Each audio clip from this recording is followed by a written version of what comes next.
I never see you guys this time of day, and I never see you all together. May I say, you look great. You really do. But enough about you. You're in for a real treat. As the CEO of the Case Foundation, Jean Case is targeting some of the most intractable social problems we encounter these days, and she's doing it with the urgency and the skill of a successful entrepreneur, which she is. Although she's widely regarded as a game-changing philanthropist, her roots are in tech and in tech startups. Before there was broadband, some of you are going to remember this, before there was something called Prodigy or CompuServe, have I lost most of you? Well, I will now. There was The Source over in McLean, Virginia. There was also something called GE Information Services, and that's how you got on the internet. And as we were talking, it cost $10 per hour, and it didn't do anything. And Jean was in strategic marketing of both of those organizations. She was truly a pioneer in this area, and in the internet. She understood the transformational power of the internet before we knew what it was. And this all came before she threw in with a startup called AOL and a guy named Steve Case. It was in that position that she led what was arguably one of the most impressive and impactful marketing and branding efforts that resulted in the AOL brand and the company going public. And you probably know the rest of the story, including the merger with Time Warner. Since 1997, Jean has trained her sights on, and I'll quote, people and ideas that can change the world. And in particular, a focus on a handful of big ideas. When I wrote this, I didn't know that these things were going to be up here, but you can see. Anyway, swing for the fence ideas that have transformative potential. In her spare time, she leads two public-private efforts, the President's Council on Service and Civic Participation and the U.S.-Palestinian Partnership. She's a trustee of National Geographic, which you heard from earlier, and several others, including the Harvard Business School Social Enterprise Initiative. I would note that the Cases have joined the Giving Pledge, which was started by Bill and Melinda Gates and Warren Buffett in 2010, and they have publicly reaffirmed their commitment to give away the majority of their wealth to fund worthy causes. That same year, they were named to Barron's 25 Best Givers list, and in 2011, Jean was named the Washington Bureau Journal's Corporate Philanthropist of the Year. In preparing for this introduction, I kept stumbling on and returning to two words, impressive and fearless. I didn't know fearless was going to be up here either. Hopefully you get a little glimpse of why the first word looms so large. But for an explanation of the second, it's my pleasure to introduce to you Jean Case.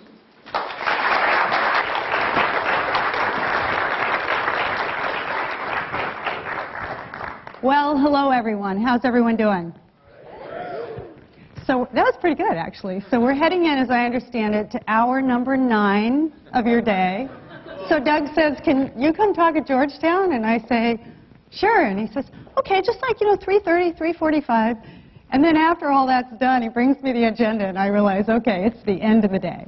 So I know what I have to do to keep your attention, and I'm going to try hard. And we have a lot of fun things that we've tried to kind of sew into this time that we're going to have together. But just to start with maybe a little more energy, although I love the energy when I ask the question, we work with a group called City Year, and some of you may know them. They're an AmeriCorps organization, really, really cool. We're going to hear from Alan Casey, one of the founders today, as part of our time together. But when City Year gets together with their core members, they say, how are we? And the only answer the core members can say is, fired up. All right? So we're going to try again, just because it's the end of the day and we want to start with some energy. So how are you today? Fired up! Woo! All right, that was great, you guys. Thanks. So, Ed's very kind and glowing introduction was really nice. And I always sit there and go, really? They're talking about me? But the main thing to know is that maybe it wasn't 100% accurate, right? Because all it talked about were the things I've actually accomplished. Did you notice it left out anything that was a failure, a stumble, a trip, a pothole in the road? But the truth is, I couldn't have had any of what Ed said unless I had experienced those other things. And so today I'm going to take a risk and give a talk at Georgetown with its Jesuit background, with a talk laced with F words. But not the F word you're thinking, okay? This is going to be about fearlessness, and this is going to be about failure. And hopefully we're going to have a little fun, just to keep it light and real along the way. So for me, we debated as we were talking about this, and you know, our team at the Case Foundation has really been looking forward to this time together. We have several of them here. And we're trying to figure out, okay, how can I be authentic in this point I'm making about, you know, my own failures? And so we had a couple of different ideas, you know, that I'd walk you through my life and all the failures, and we decided, okay, maybe that's not so great. But I will say a couple things. So when I was young, and even through school, I fully expected and was on a track to be a lawyer working in politics. Well, you could probably tell from the intro, I'm not a lawyer. In fact, I didn't finish college, and I'm not in politics, in case you didn't know. I didn't sort of not finish college on purpose. I just took a break to pursue my career and ended up never really going back. And, you know, I'm sort of grateful for that, although there are many times when I wish I had that degree and it feels like unfinished business and I may finish it before I'm done. But it was probably the right decision at the time, but at the time I felt like a failure. And it's still something from time to time that I say, you know, maybe I'm just not as good. And here I am at Georgetown, right, in the business school. So anyway, we're not going to go into a lot of detail about my failures, but through the presentation and the stuff we're going to talk about today, you'll see I've tried to bring forward where we as a Case Foundation have made some mistakes, because we find when we talk about these things, there's power in that. And in fact, I'll share with you some stories about how I wrote a blog about one of our greatest shortcomings, failures, and it was entitled The Painful Acknowledgement of Coming Up Short. And it turns out it's gotten more attention, more response, more sort of reaction, if you will, mostly all positive, than anything I've ever written. And it was really clear that people just needed to know. There had to be like a safe place where we could admit, whoops, I did it again. It's, you know, because it's just not a language in the world we work in, which is the social sector, where we work closely with the public sector, we work closely with NGOs, and of course we work closely with philanthropies. We also touch the corporate sector all the time, and startups as well. And while we started the Be Fearless campaign with the idea that it was more social sector focused, we found out it's a pretty global and universal message. But before I get started and kind of walk through a little bit of history on Be Fearless and just some of the principles, we'll go a little bit deep. A couple things. I would really love it if I felt like this was a little more interactive. And I've heard different things today. I've heard, you know, you guys have offered some really valuable comments, but I'm really hoping that you'll chime in as we go through, because I'm going to ask you from time to time either, what do you think, or what do you know, or what have you observed that we should know about, that should be part of this conversation? Because I'd be really disappointed if I came here and just talked to you. I'm hoping I can talk with you and you can talk with me as part of what we're going to present. But to make that effective, it would help me a lot if I felt like I could know you. We don't have time to go around the room with introductions, so I'm going to ask a couple questions. First of all, help me if I know, what sectors have you been working in? I know most of you are working and doing school in addition. I've been there, know what that's like, really respect that. So how many of you have been in the business sector, either, you know, small companies, big companies, but private sector business? Can I just see it? Yeah, okay, most. How many in government or public sector? And then NGOs. Okay, and if you think where you're going is different than where you've been, whatever those sectors are, can I see a show of hands? Oh, that's cool. That's really interesting. So I really love your generation, and we spend a lot of time with the generation represented in this room. So I'm 53, so I'm not in your generation. But you've taught us a lot of things, and one of the things that's the coolest thing is when you look at the world and you think about what you want to do or the problems that you want to solve, you don't think like my generation did. I thought I had to go into business, government, or be a social worker. But in fact, you guys just look at the world and say, I want to do this thing that I care about. And I think you kind of ignore those silos. And maybe the world is open to you. And if it's not, I want to encourage you to think that it's open to you, because it's a new day we're living in. And you can cross sectors. And we see a lot of really cool, exciting stuff when you cross sectors. How many of you would consider yourselves millennials, the millennial generation? Okay, just a few.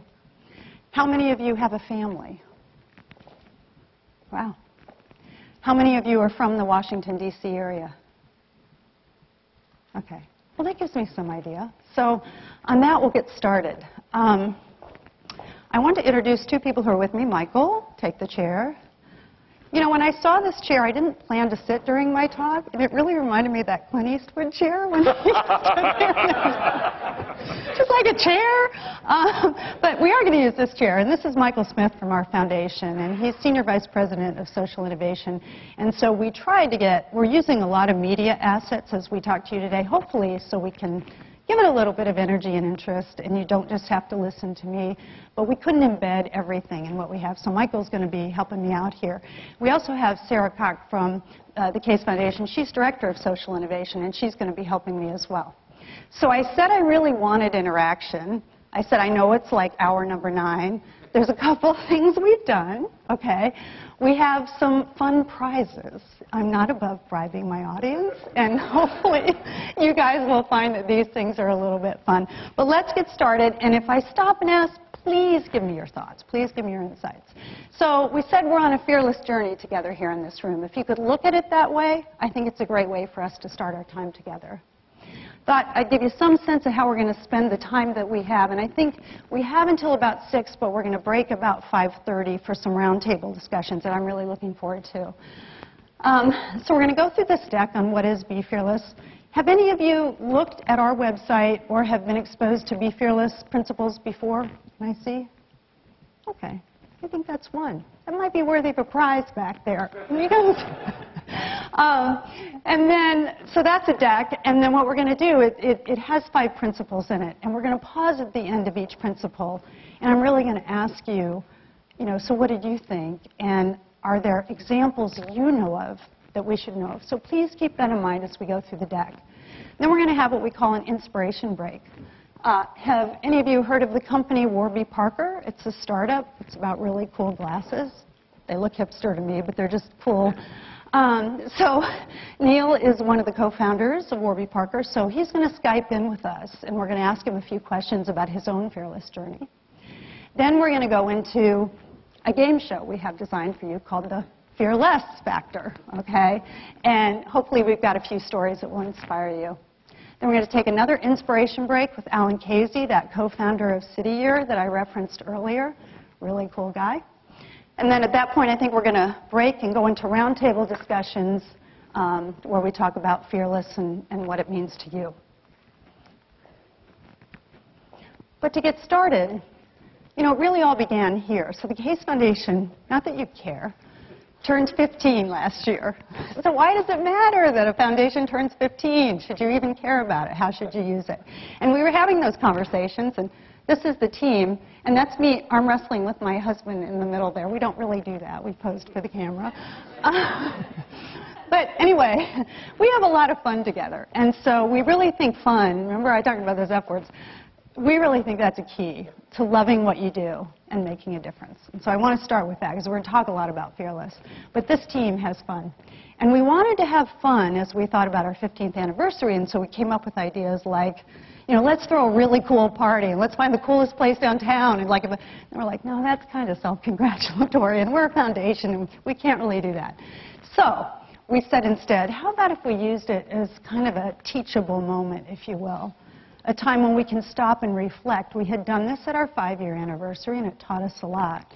Where we stopped, we looked around, we looked back at our own work, because something had happened in the process of planning for our 15th anniversary. As we were looking back over the investments we'd made and the work we'd done in all those years, we realized, you know what, in the social sector more broadly, it's a little depressing. I mean, when you think about most issues that dog the world, we haven't seen a lot of progress. I mean, I could ask you to name them. You know, throw some out. What are big issues that are challenging our societies? Anybody? Hunger. Thank you. Anybody else? Disease, poverty, right? Nixon started the war on cancer in 1971. It's 2013. I don't think we've won the war, okay? So, I mean, we can look around, whether it's disease, whether it's issues affecting our society. So you go like, what's up with that? Because a lot of really smart people have been all over this. And lots of money, perhaps trillions of dollars, have chased some of these things. But here's the other piece. We said, well, wait, there really are bright spots, too. And it's weird how most things don't see progress, but every now and then you get like this really bright spot, and you go, huh, like, why'd that work? Like, what was different there? So we got kind of hung up on this as we thought about our 15th anniversary, and we hired a firm to go to school on it, to look at our work, to look at the work of our partners, to look around, to look back, and ask this question.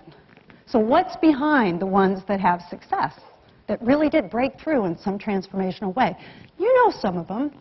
Think about movements. Think about the green movement, okay? Think about AIDS, all right? When AIDS first, showed up on the scenes, I was, an older teenager.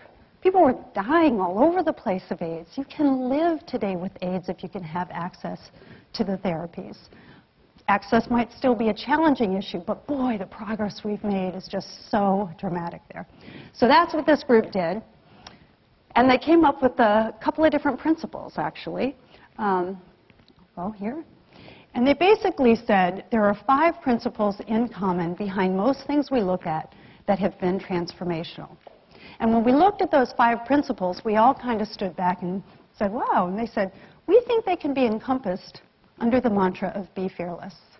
And so while we might have loved be fearless just because we kind of thought it was edgy and cool to talk about be fearless, it actually really is defining. It's there for a purpose, and it's an overarching kind of mantra, if you will, to the 5 principles. And we're going to go into these as part of the deck. But, I mean, in summary, we kind of said, wow, this is our moment.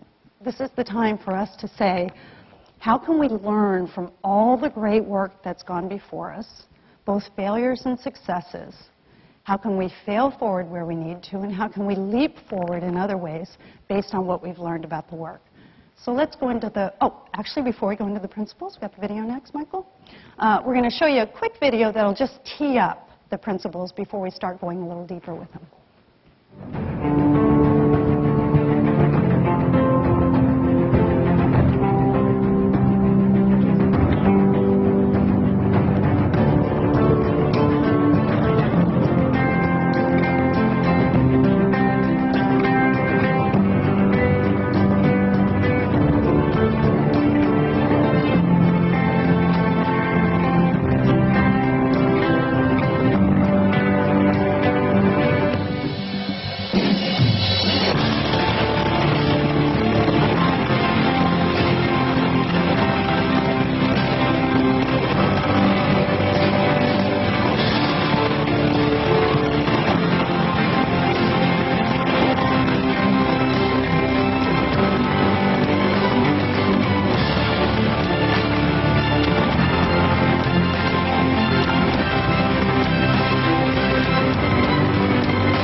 We have an idea that the first principle is make big bets and make history.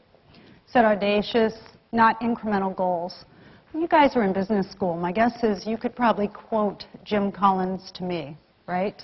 But it was obviously Jim Collins who came up with the BHAG idea, the big, hairy, audacious goals. And one of the things I loved about sort of his frame, and again, I'm sure this is very familiar to all of you, is the idea that these BHAGs are unifying focal points, clear catalysts for team spirit, with a clear finish line so you know when you've achieved the goal. So as we looked around in this process that I talked about a little bit, we found lots of examples of transformational things that had happened because they started with a really big idea, a big swing for the fences bet. So probably the one that we often point to, no matter where you are when we think about transformational things that happened, is JFK, right? So in 1961, when he called for the moonshot, he said, "I believe this nation should commit itself to the goal before this decade is out of landing a man on the moon and returning him safely to Earth." Now what's interesting is we presented this before. I mean, we presented it in New York last week. One of the astronauts' wives was sitting with us, and she said, "Don't underestimate the value of the last part of that statement, returning them safely to Earth." And it's easy how you might have written that sort of big idea, if you will, and forgot that part. But she said that's what made it actually the hardest. And when we think about that moonshot, what often isn't talked about is how we had absolutely no readiness, right? We didn't have technology for things like tiles. We didn't have any communication mechanism that would assure we could be in communication with what was going on. Think about the video from the moon. There was nothing when he was saying that in 1961, and I have no doubt, in fact, I've read a lot on this, there were naysayers everywhere, kind of behind his back saying, "What is he doing? What's he saying? We can't do that." But we did, right? We launched it before the end of the decade. We saw them walk on the moon. They came back safely, and the rest is history. So I think that's, really sort of our poster child, if you will, for a big idea. But the only disappointment I have is that we really don't understand how super big that idea was. I think bigger than we even think. We see some in our modern world that we work with. There's an organization called Kaboom. It basically had a big idea, to put a playground within walking distance of every child in America. It's a pretty big idea. So since they got started, they built over 2,000, and they're well on their way to having that sort of big idea become a reality. And then we have Bill Gates up here as well. So I'm going to let you watch a video, and then we'll just talk for a minute. And you have this video, Michael? Yes, I do, Chief. I have a million things to ask you. First of all, if you can, describe for us succinctly what it is that you did better and first that put you where you are today.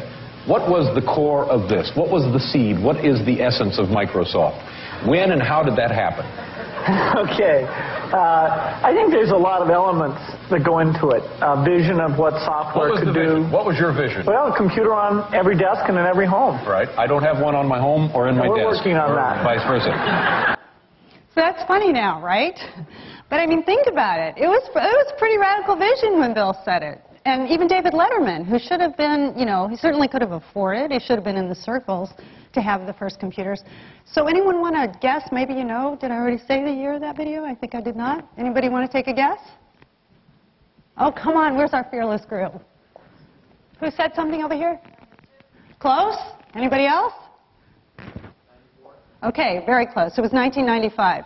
And the reason I point out it was 1995 is, so as Ed said when we got started, so my first job in technology was '82. So by the time '95 came around, I thought we were late. But actually, it was like 1 in 4 households had a computer then. So most people didn't have a computer at home yet. So I mean, that really was a really beautiful, elegant, clearly described vision that probably changed the world. And we like to look at that and keep that in mind. Experiment early and often. We have a lot of fun with this. You can see a couple of examples here.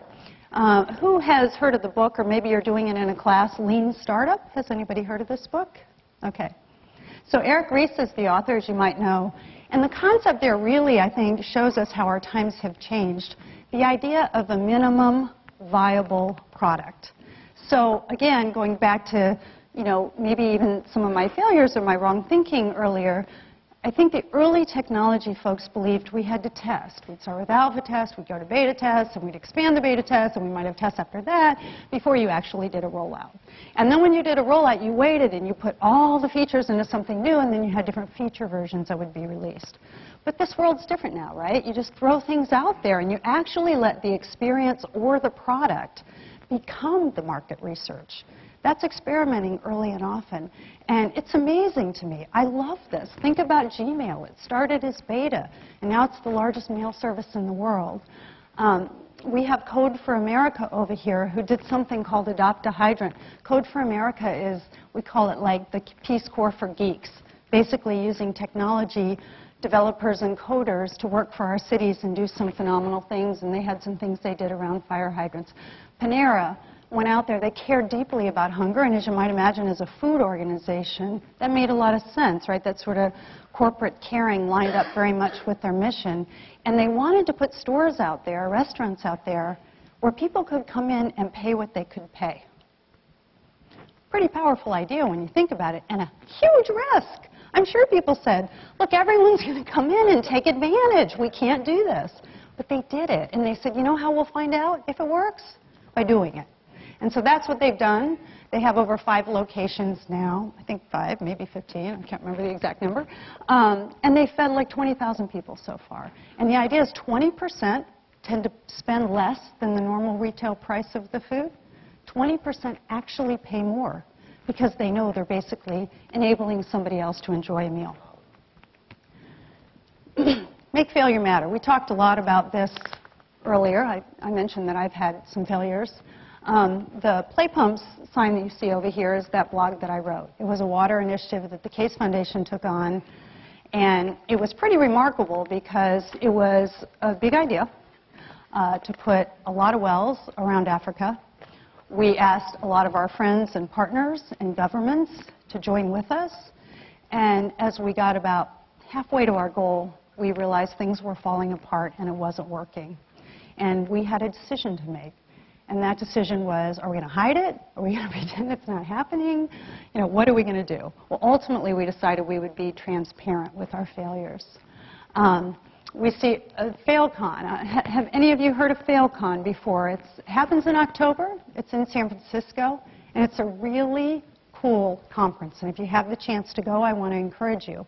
Because essentially, people come together and they purposely tell their failure stories. You know, entrepreneurs can wear failures as a badge sometimes. They're not at all ashamed of the tries that haven't worked out yet, okay? Yet being the important part, because that's how they see it. But FailCon's pretty funny. There's some videos up, and one of them is a guy whose kid found his slides and said, Dad, I thought you were a success. These slides, all they talk about are your failures. Have you failed? He said, no, I haven't. I'm going to this conference. And they said, well, if you failed the most, does that mean you're the winner at the conference? It's kind of cute. You should look it up. So I want to pause here. Obviously, lots of other stories. Oprah fired, right? The first year that OWN Network went on was called a failure before the end of the first year. J.K. Rowling, no one would publish her books. Harry Potter author, obviously. We know the Michael Jordan story, most of us do. But so we've gone through a couple of principles. So I want to pause right here and just ask a couple of questions. Anybody have anything to offer in terms of great stories or great thoughts or even just reactions to what you're hearing between make big bets, experiment early and often, or make failure matter? Anything you're surprised by? Anything? Yes, thank you. This man has to get a prize. T-shirt or gift card? Gift card.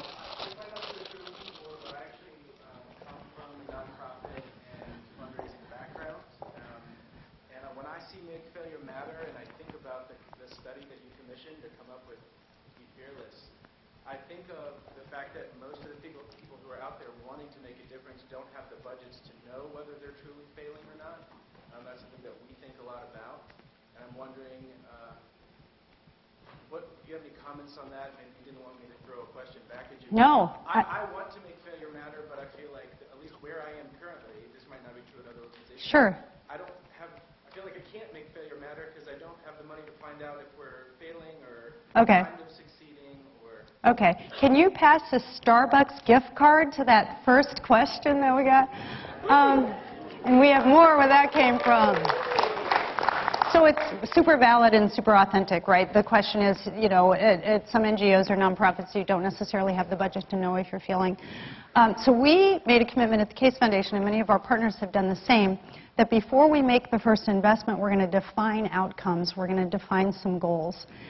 You should be able to have some ability to know if you're achieving those outcomes without spending a whole heck of a lot of money on market research. And that would help you determine if you're failing or not. Where I thought you might be going, and maybe this is in your question, there is no budget too small or too big to fail. I mean, you can fail on any size budget, right? And one thing we try to do to assure we're taking risks and being willing to live with failure is we set aside. We say in our planning, we want some losers, some stinkers at the end of the year, because if we don't have a couple, we're really just not trying hard enough. And the team has to know that it's okay. Now, you can't do that with, in many organizations, you can't do that with much of your budget, but you could say we're going to try one new thing this year. Or you could say something we're already doing, we're going to try one new way to do it, right? So I'd say no matter the size of your organization, and no matter if it's big or small, there are ways you can begin to not try to fail, actually. You're always trying to succeed. But say we've made room for failure, even if we're small. But I also think in setting the outcomes, trying to make sure that you haven't put yourself in an impossible position where you don't know if you're successful or not. That's the other side of failure, right? And I think that's a common issue that small organizations struggle with. Any other? Yes, over here. Another prize, please. So I work in the government in acquisition, and it's almost impossible to dream big and fail now in the government because we're spending taxpayers' dollars, and any sort of failure is going to be seen very negatively and everything. So you kind of are forced, at least from the government side, to make very small incremental changes, which is what you're saying you should be. Yeah. And so Okay. So that's a good point. You know, if we want this to happen, especially from our government, we're going to have to accept failure, which I don't think a lot of people... Totally agree. So for those who maybe didn't hear the question, saying, okay, from the government, you know, they're strapped, they really can't take risks, they're spending public dollars, et cetera. So we, together with some other foundations, funded something called the Summit on Innovation with the White House. And we invited 35 federal agencies to come, and essentially we set up something called contests and grand challenges, okay, prizes and grand challenges. And the idea is it was trying to drive towards innovation. And it was well understood in the presidential order that was written and the direction that went out to the agencies that they were encouraged to try things, and it was understood these things might fail. But I think there is a recognition in our society that you just don't find innovation without a risk somewhere in the equation. And even, I can speak for our federal government, even our federal government now understands that. So we threw this out there. A lot of experiments went forward in a lot of different agencies. Just last year we brought them all back together. This time there were 46 federal agencies, and they all did sort of a little bit of a fail con, but also a success con, so that those who really did, you know, break out and find success could learn from one another. It is a huge problem. I don't want to paint it at all like the problem is fixed, but one of the reasons I'm here talking to you is because you guys are going to be the government. You guys are going to be business. You guys are going to be the NGO sector. You're going to be leaders. So to the extent we can begin as a society embracing this idea, that's what's made us great and our secret sauce as a nation, and you know, all the competitiveness and innovation we've seen comes from this idea of you have to be willing somewhere to fail. Okay, so I'm looking at the clock. We've got 7 on this. Okay. Okay, so we have a little failure video for you that we thought you might enjoy.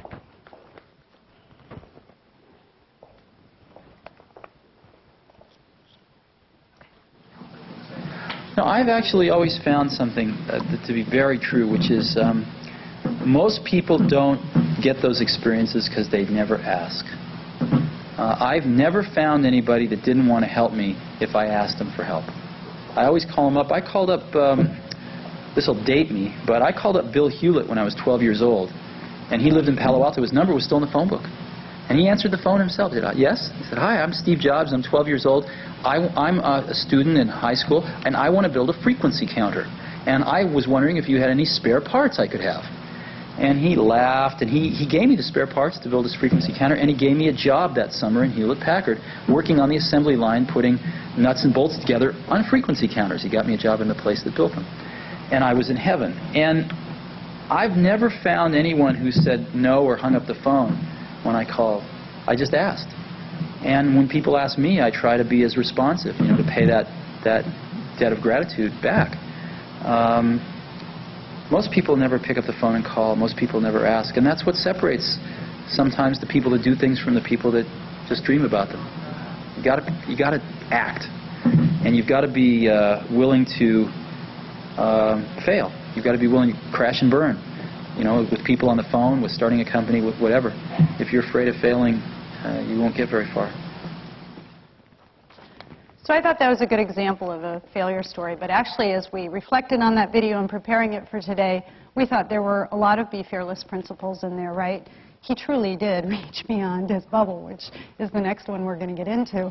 I mean, calling, you know, Phil Hewlett, that was pretty nervy at 12 years old. It's really a remarkable story.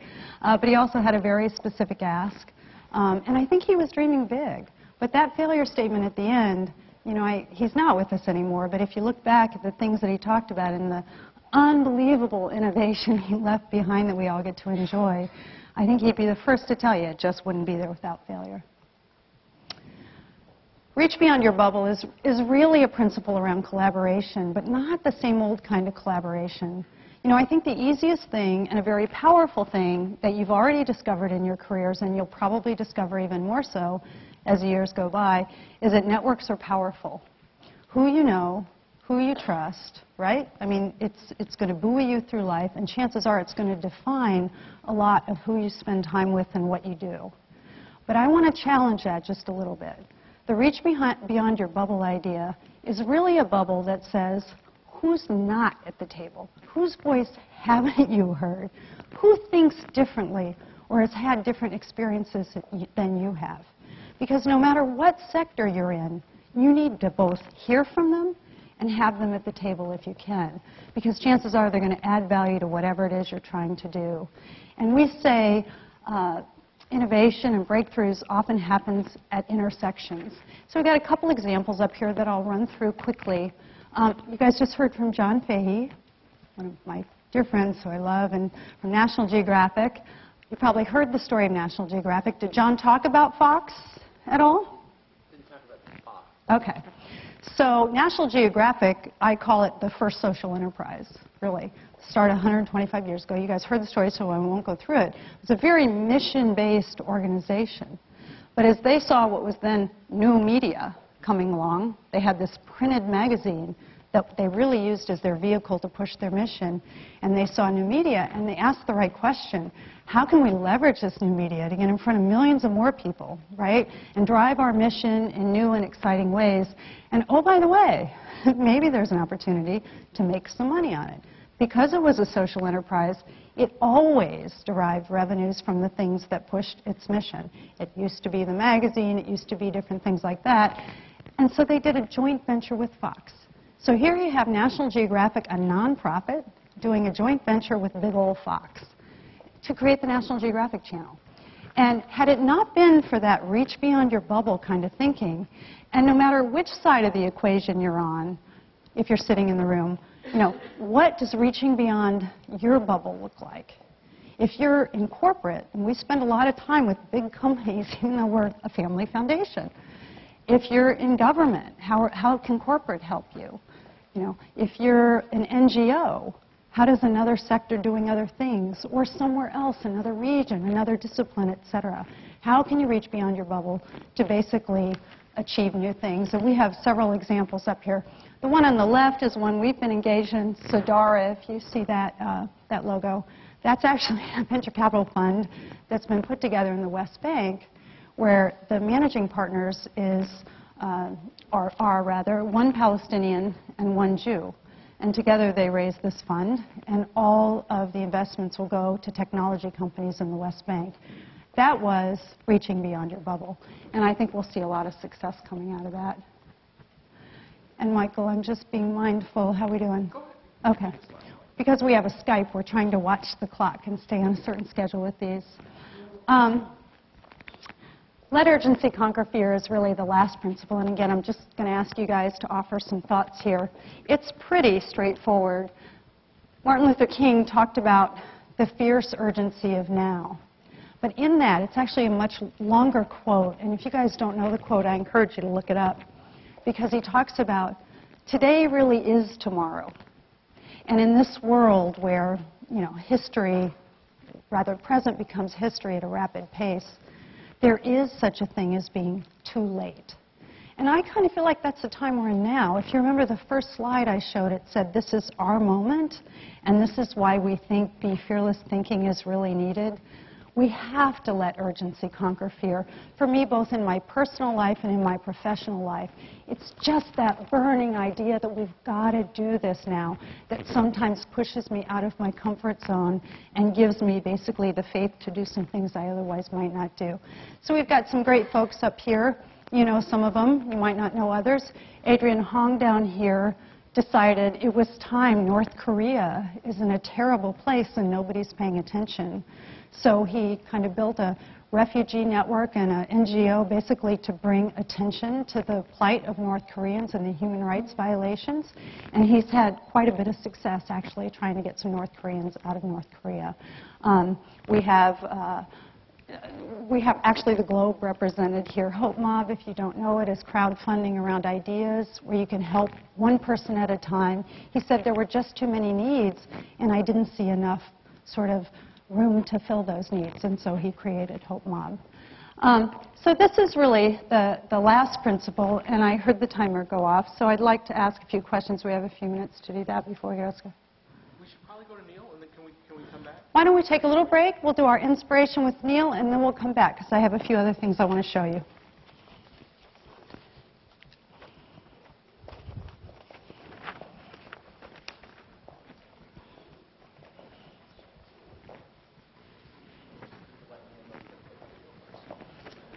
All right.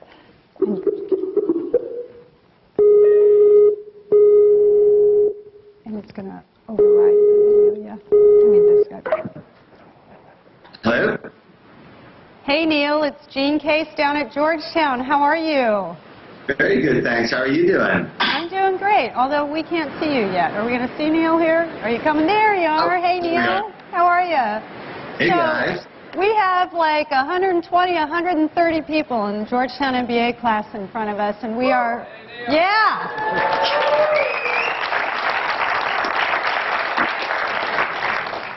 I do think that you guys have the most beautiful building in the whole MBA universe.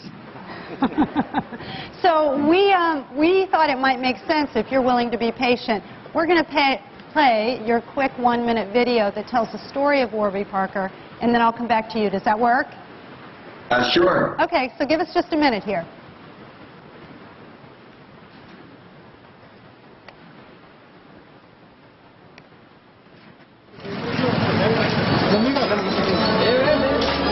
Warby Parker was sort of designed to serve people like us that were sick and tired of overpaying for glasses. But we realized that there's a big chunk of the world, 1 billion people, who still don't have access to glasses. We really wanted to create an organization that had a positive impact on the world. Through our Buy a Pair, Give a Pair program, we have a really tangible and transparent way for our customers to actually get involved.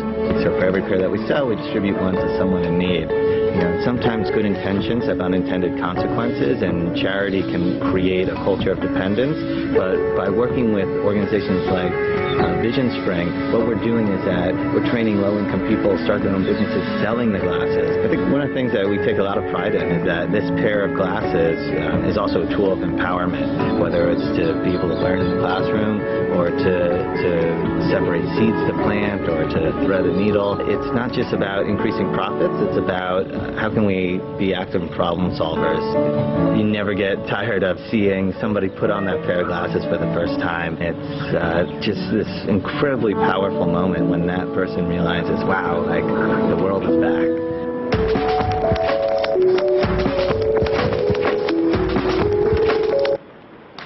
Yay. So that gives us some idea of this awesome company that Neil and his co-founders formed, Warby Parker. I've been a fan for some time. He likes to say it was founded with a rebellious spirit and a lofty objective. I love that.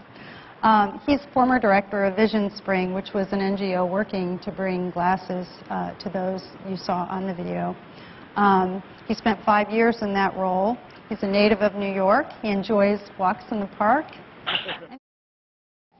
So, I mean, I think one of the things we wanted to hear from you is you're obviously in a challenging startup mode. You guys have gotten a lot of heat. You've personally gotten a lot of attention. I started this session by saying sort of don't believe any of it. Yes, the accomplishments were there, but it's never a smooth ride, right? It's pitted with failures and challenges along the way. So what are some failures you guys have seen already in your journey? You know, the second person that we hired, we actually had to fire, and that is the hardest and most difficult decision that you have to make as a manager. But you've never met anybody who wishes that they fired somebody too late. It's always that they wish that they had come to terms with it and made that decision earlier. So it's really been a journey as leaders and then training our managers and the people under them to sort of make sure that they are constantly giving feedback to their team, but also constantly evaluating and ensuring that people are in a position to thrive. I think some of our other big issues, which are somewhat champagne problems, but we grossly underestimated demand. So we ran out of inventory within, well, we had to shut down our home trial program within 48 hours of launch. Wow. And that was a sort of a decision, you know, were we going to continue to take orders knowing that we wouldn't be able to fulfill them for several weeks, but we'd at least be getting people's email addresses, and or do we be transparent right up front and tell them, hey, we're really sorry, we can't fulfill these orders. And sort of the decisions that you make at those sort of pivotal points really sort of, I think, determine what a brand and what a company and what a culture is that has ramifications sort of now 3 years down the line. So you guys found that to be sort of, in a way, defining for your culture because of that early sort of trip up that you had? Absolutely. So, you know, to make this decision, even though we were inundated with orders and we were literally cutting class to answer customer calls, stay up all night responding to customer emails, we decided to fire the second employee that we had just because the tone of his emails was friendly, but it wasn't friendly enough. And that's not who we want to be as a brand.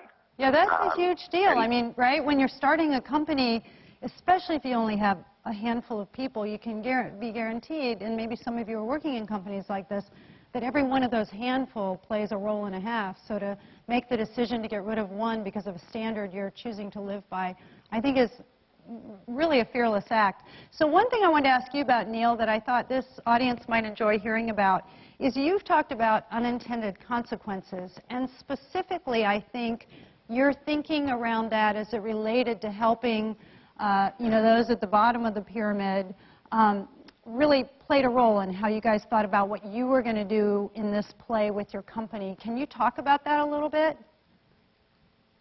I was having trouble hearing the last part. Okay.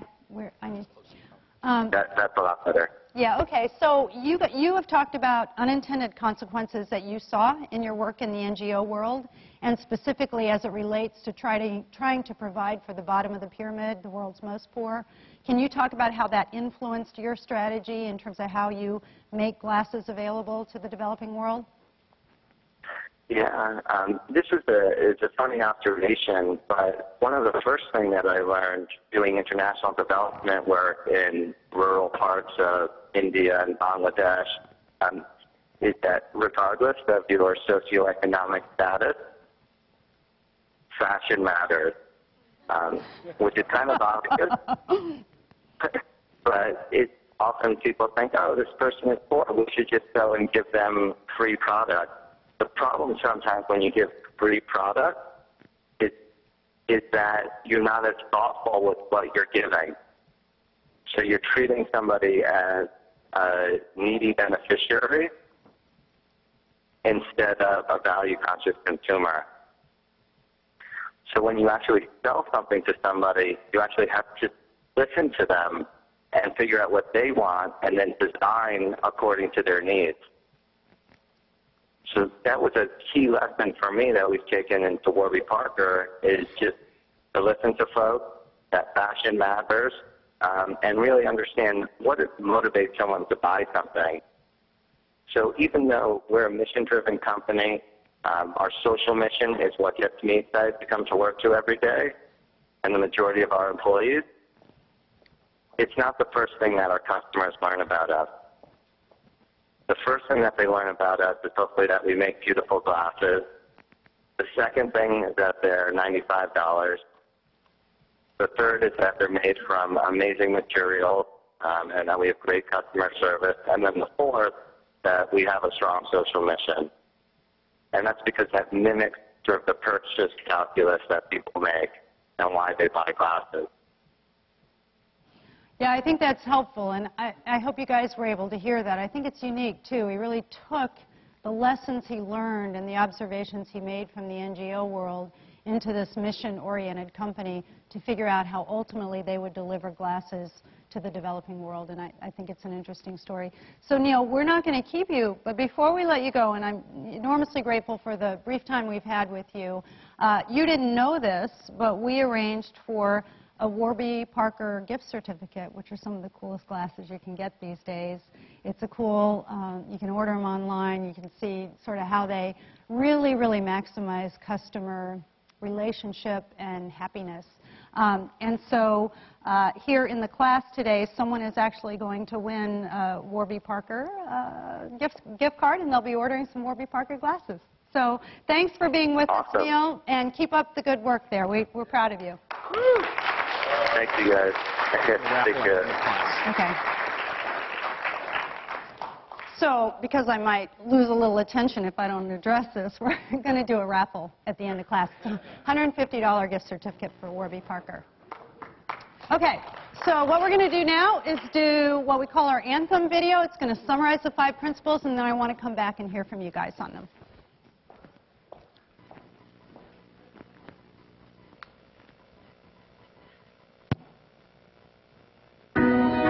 If you added up all the times you failed, all the times you came up short, would you try again? What if failure wasn't a limitation? What if taking risks was your status quo? What kind of world would you imagine? When global challenges seem overwhelming, we need to create unlikely partnerships, experiment with new thinking, and set audacious goals. To build a better world, to make a real difference, we have to take bigger risks, make bigger bets. And if we fail, and fail again, we have to get right back up, stronger than we were before. To live in a world worth living in, we have to let challenge inspire us. We have to take risks, be bold, and let urgency conquer fear.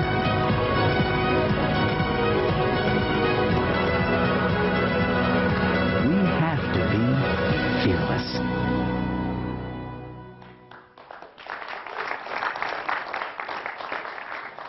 Doug, you don't have to begin the applause each time. We want authentic applause from the audience. So we kind of flew through those last 2 principles, and then we went to Neil, and then we saw the video. But the last 2 principles, to remind you, were reach beyond your bubble. This idea of maybe inviting someone to be part of your company, your effort, your initiative at the table, whatever, your partnership, who wouldn't be obvious, the non-obvious players. And then let urgency conquer fear. So who might have had some thoughts or stories or questions around those principles right here?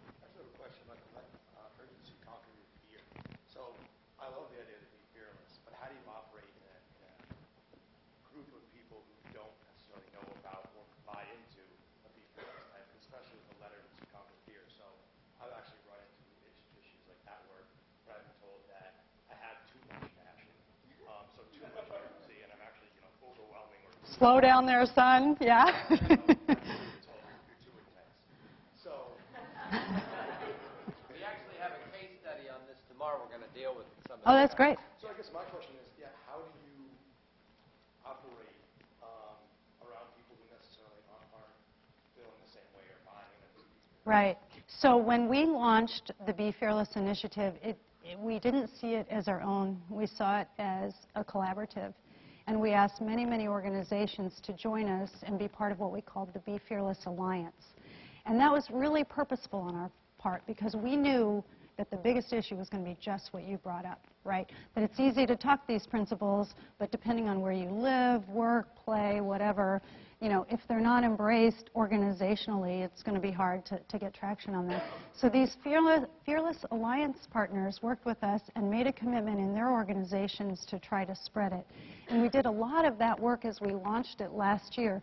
This year is really about trying to put together, and we have many on our website, tools, techniques, dialogues, research, etc., that organizations can use and pull from. But I want to be really honest with you and say, we're having conversations about using some interns, actually, from Georgetown to help us at Case Foundation from the MBA program, because we still don't think we've hit the mark. It's very clear to me as we go out and talk to people and say, yeah, you know, I looked at your website and I saw a video and I'm glad I can pull the video down and show it at work. I'm glad I can send the Be Fearless report out. But that's not really a curriculum. And so I think what you'll see is more and more tools from us go forward this year, which are honest, like almost like a 1, 2, 3, 4, 5 step about taking Be Fearless into your organization. And I do recognize it's much easier to do it if you're at the top.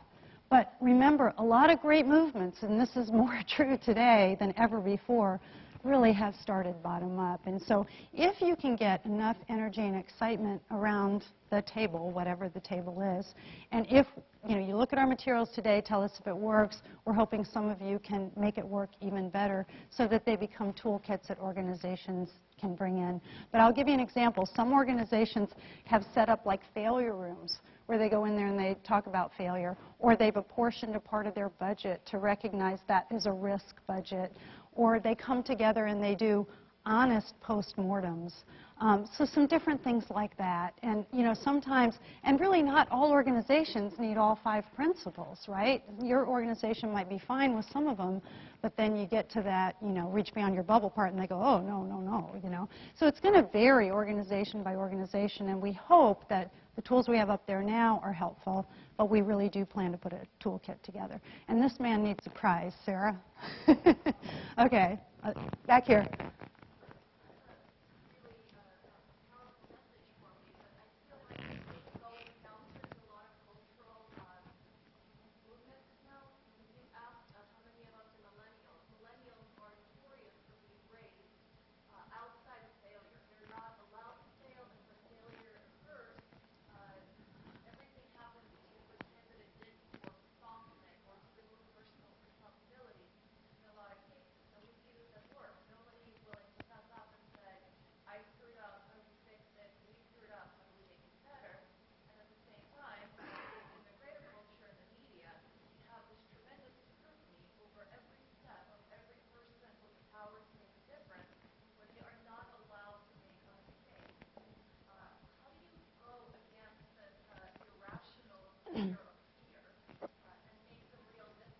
You start somewhere.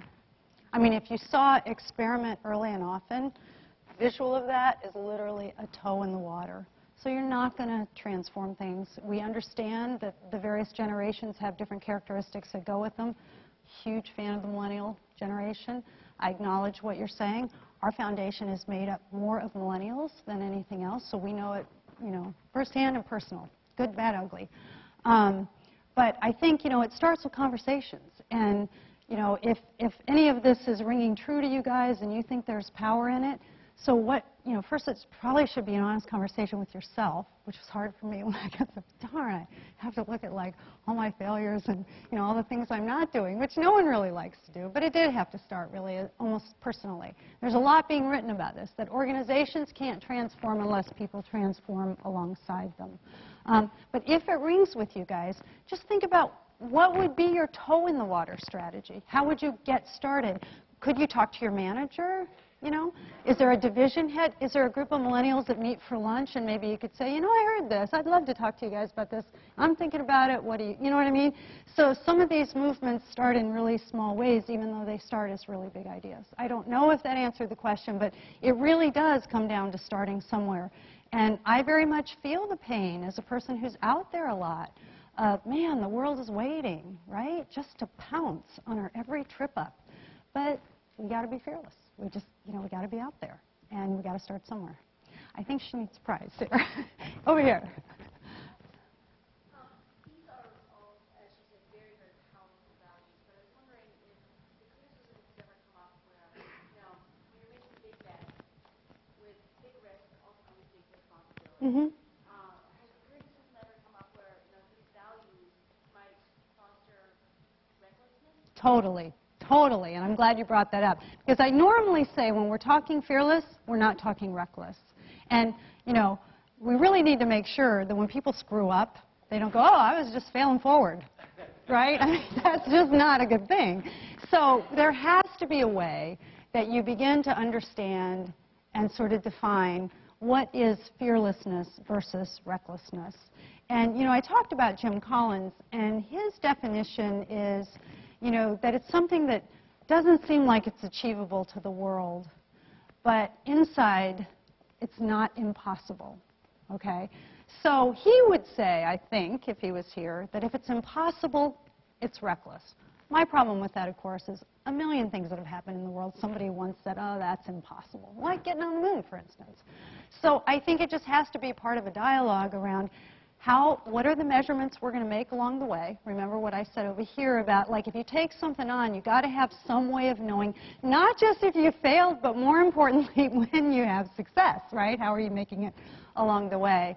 And so, you know, I think that's what I have to say on the matter. But it's a challenge, and a lot of people feel, and even when we decided to put good old Felix Baumgartner jumping out at the end of our video, I remember thinking, some people are going to say, but that was reckless. I personally did not think it was reckless. I think we advanced science and space travel and everything else through that. Some will say that's reckless, but we almost didn't put it in the video because we thought some people might think we're talking reckless.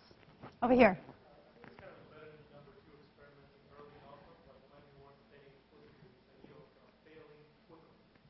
Yes. That's right. Fail fast.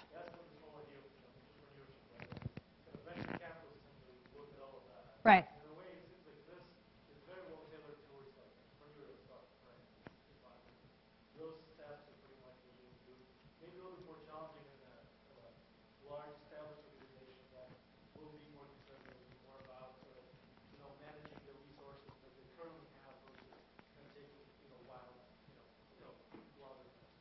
Right, and I think that's why we have on the slide, you know, that bit about the lean startup. Because, for instance, the Gates Foundation put $700 million into their polio campaign before they realized it wasn't working. Wouldn't it have, and I'm not in any way being critical of them. I fully support their work around the polio campaign. But boy, I think they wished they could have failed faster than $700 million later. And I think that's why we put that piece in there about minimum viable. How fast can you get out there and make your proof point? It's a lot easier to fail on a small scale than fail on a super huge scale. And I think, you know, think about that in anything that's, you know, you're really trying to take on or bite off, if you will. And I lost Sarah, but, oh, she's over here. Okay. Yes, right here. What is success for you guys? What is your metric of determining we did what we're here to do? Yeah. So when we decide to take on an initiative, and I'm going to talk for just 1 minute to help you understand the answer to that about how we arrive at things we invest in and get behind. So we have a business plan competition that's part of our annual planning at the Case Foundation. So our teams come up with what they think are the best ideas for investment, and they basically make the case for why. But as part of that, they have to state what the desired outcomes and objectives are. And so it will vary initiative by initiative in terms of what that looks like. But they compete with one another, and then, you know, a subset of those actually make it through. And then what's nice is there's consensus around the ones that do, because it's been a team process getting into it. But there isn't one answer on our part to success. But if I had a list of initiatives that I could tell you on that one it was this, on this one it was that. But there isn't, because they vary so broadly. Okay, way back there, and then how, okay, this is the last question, sorry.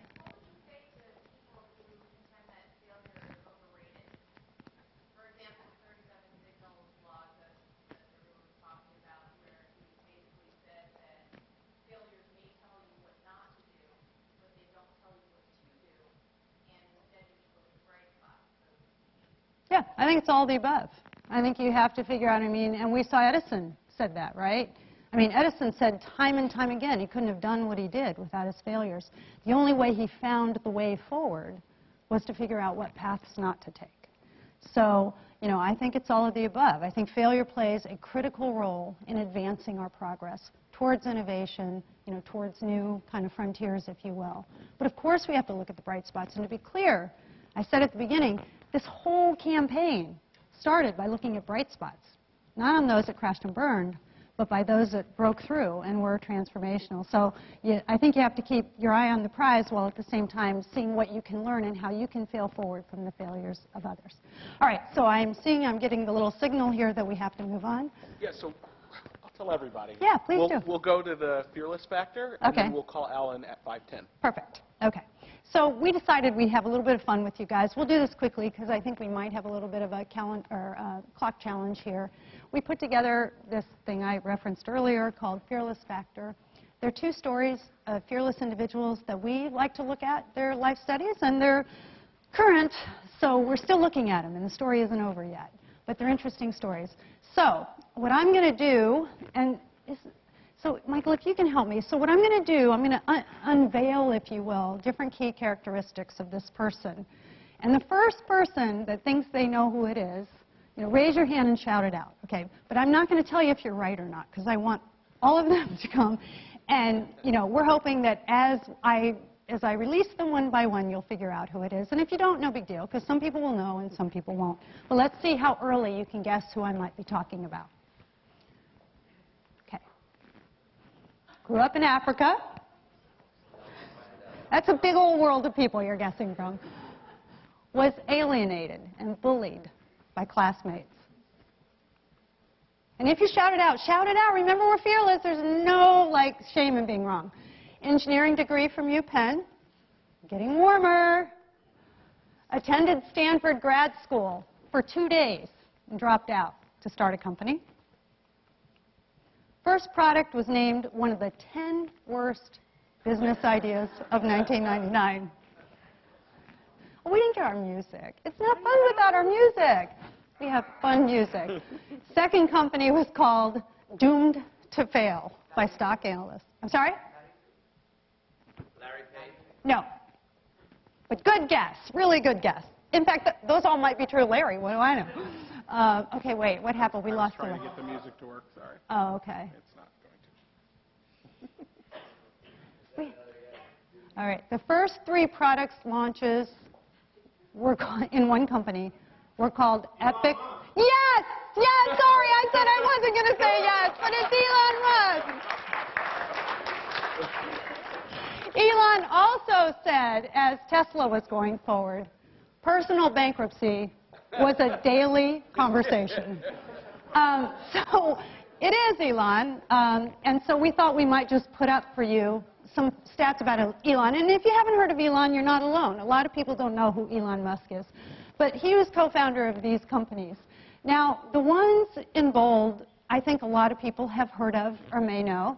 Solar City is a new effort he's engaged in. He's only the second person in history to found 3 companies whose valuation is more than $1 billion.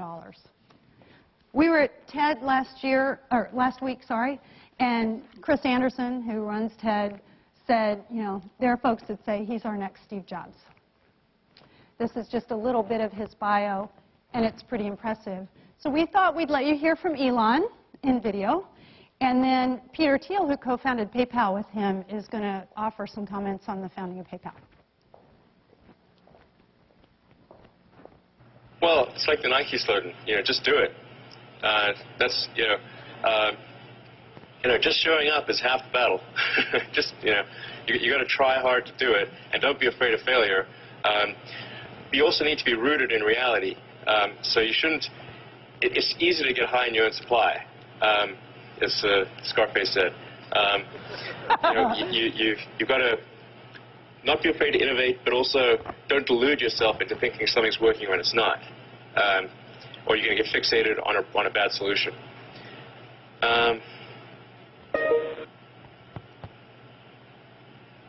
Pregnant pause. Yeah, and I think also just don't be afraid of new arenas. You can get a book, you can learn something, and experiment with your hands, and just make it happen. Find a way or make a way to get something done. Of course, you build products that don't work. When we started PayPal, the initial product was an infrared beaming device on Palm Pilots for sending money. It was voted one of the 10 worst business ideas in 1999. And 1999 was a year where there were many bad ideas in technology. and so there was a product failure, but the team was good. We were able to change and do something different. I think people have a lot of latitude to making up for mistakes, for pivoting, for changing. It's not like you only get one chance in this life. You get many chances so long as you keep trying. If you get hung up on failure, and if you think you don't have another chance, that's when you really don't. Okay, so you might have heard about PayPal, Tesla, SpaceX. The 3 product launches, of course, were the first 3 rockets that SpaceX tried to send up, and they all failed. You can clearly see he's breaking through into new territory. He's taking risks every single day. He knows he's taking risks. He's experienced failure with every company he's had, but that's how we get to innovation. So we thought it might be fun to focus on that story. So next up, second person, and you know what? It wouldn't surprise me if a lot of you don't know this person, but you might, and we'll see. Born one of 7 children. Oh, born comes later. One of 7 children born to a single mother on welfare. Born partially blind. Couldn't walk or talk until 4 years old. Doctors recommended institutionalization due to the intellectual disabilities. No, but good guess. Harassed and bullied at school. Said, for me, school wasn't liberation, it was hell.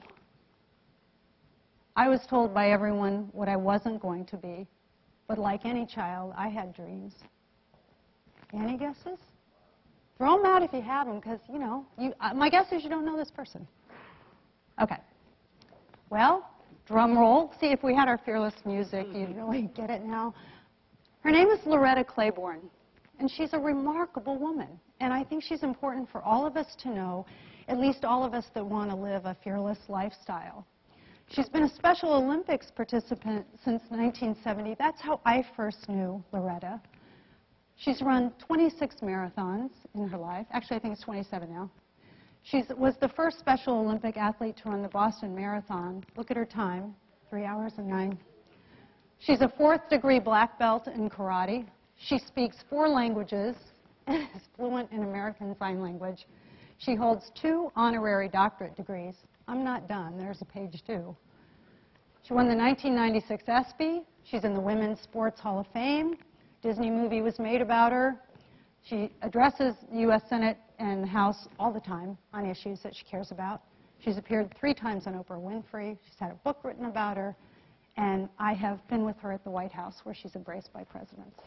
So I always think about Loretta when I think about, and I know it can sound like overly dramatic, but really, if a person born with those kind of odds and those kind of challenges can be fearless, I remind myself I can be fearless too. And her story is a really cool one. So I'm going to let you hear directly from Loretta.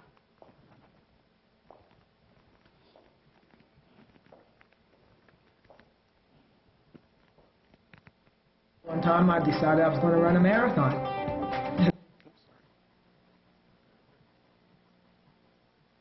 I was always told what I couldn't do. And so one time I decided I was going to run a marathon. And everybody looked at me and said, there's no way.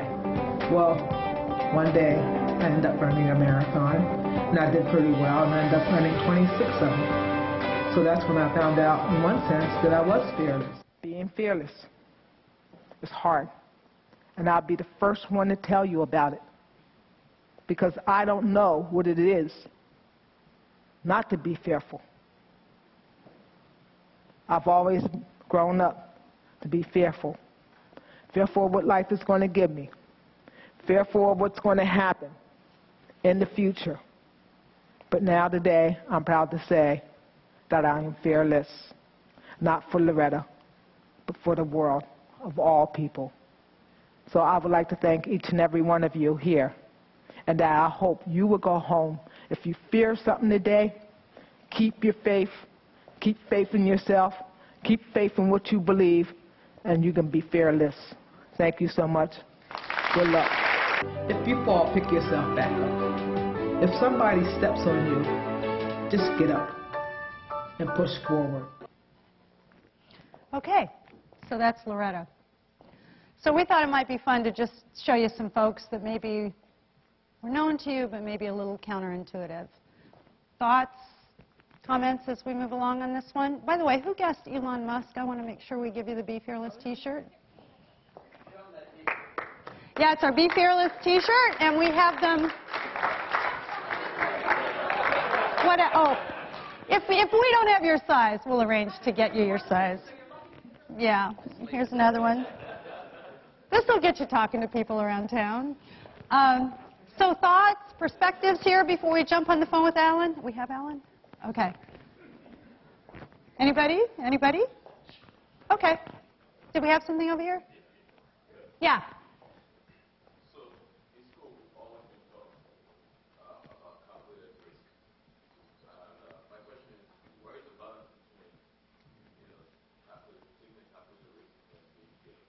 Yeah, it's really I think, tied to the question over here about recklessness.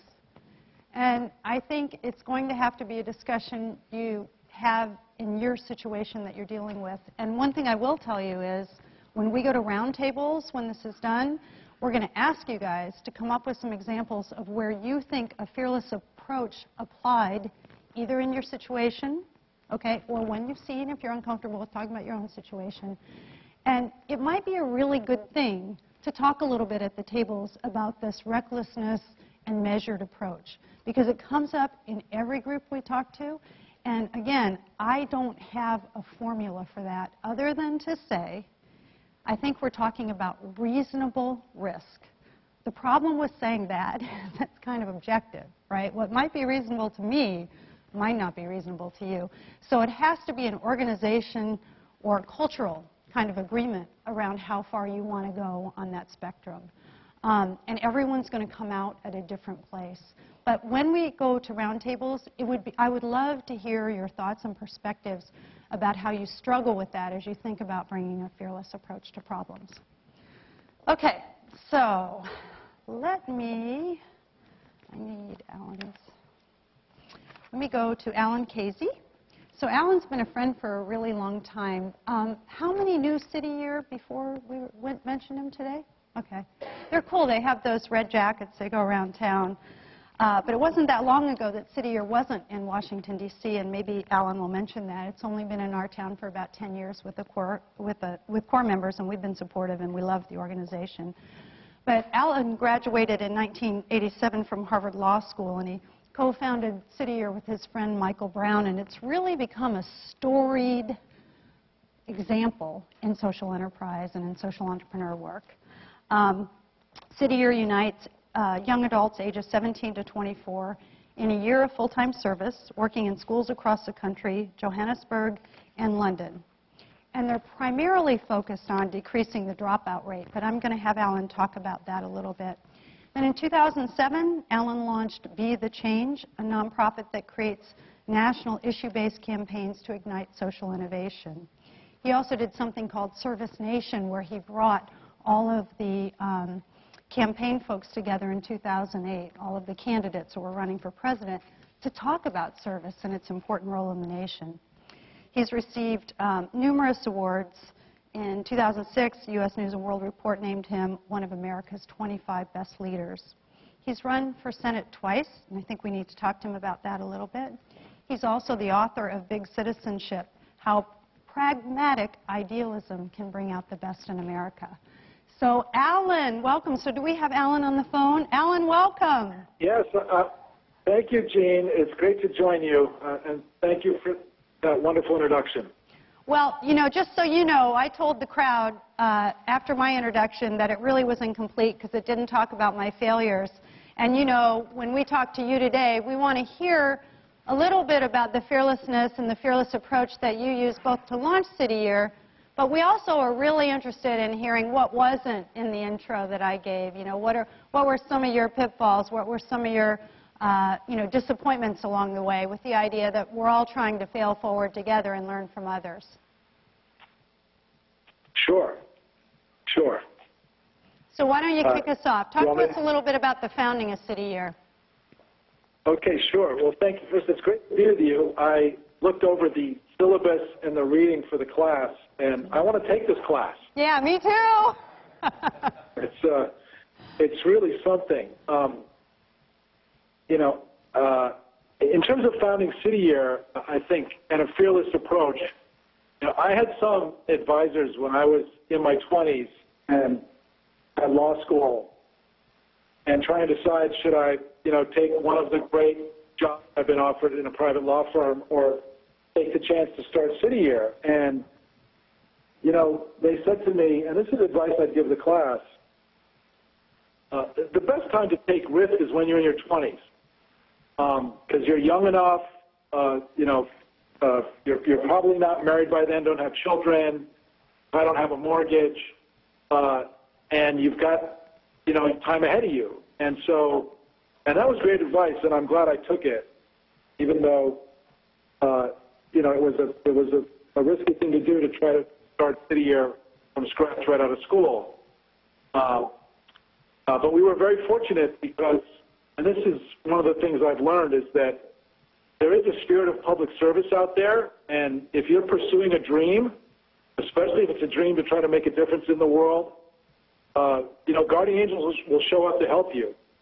I mean, you know, Gene and Steve Case are an example of that. We didn't have City Year in Washington, D.C. until we met them. We did our national convention there, and literally walking out, Gene asked me, why isn't City Year in Washington, D.C.? And we had wanted to be in D.C. from the beginning. And I said, well, because we don't have a champion. And then right away turned around, Gene and Steve decided to champion it and make it happen. So I would just say if you are fearless and take some risk, people will help you. In terms of with City Year, one of our early, I think, failures came from, you know, good intentions. We sort of had a Robin Hood approach to City Year's work, where we would go to corporations and foundations and philanthropists and say, you give us the money, we'll recruit these idealistic young people, and then we'll go do the service where it's most needed, thinking that the people we were serving couldn't afford to pay for it.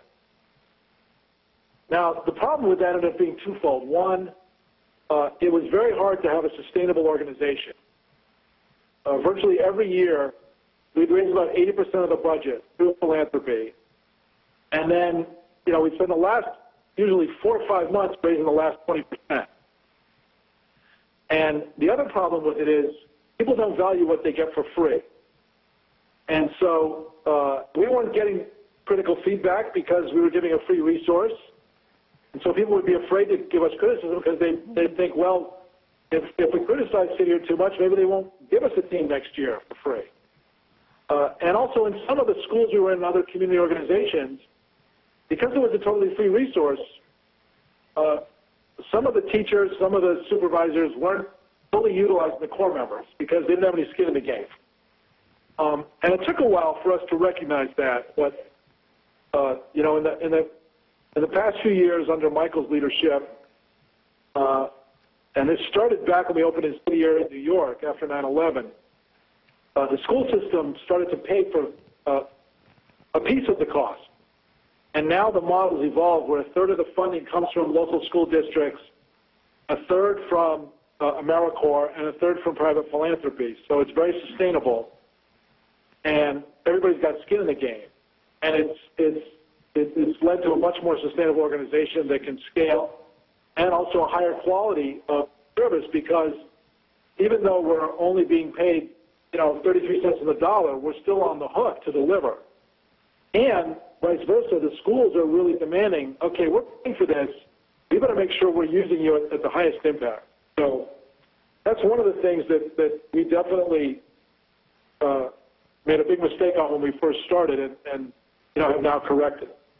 So I think that's really helpful, and it's very, very consistent with the other inspiration break we took with another CEO of a startup who's doing some work in the developing world, and we heard very similar things, this idea around making sure there's value to the stakeholders and those being served in what you're offering. One of the principles, Alan, that we've talked about today is reach beyond your bubble, which is the idea of bringing people together who would be non-obvious, in terms of working together or partnerships.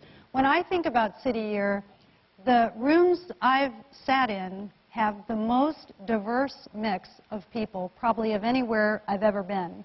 So how did that vision come about? How did you know it would work as a model to have maybe someone who could have served time sitting next to a valedictorian from one of our nation's Ivy League schools? How did you know that kind of partnership and effort together as a core would work?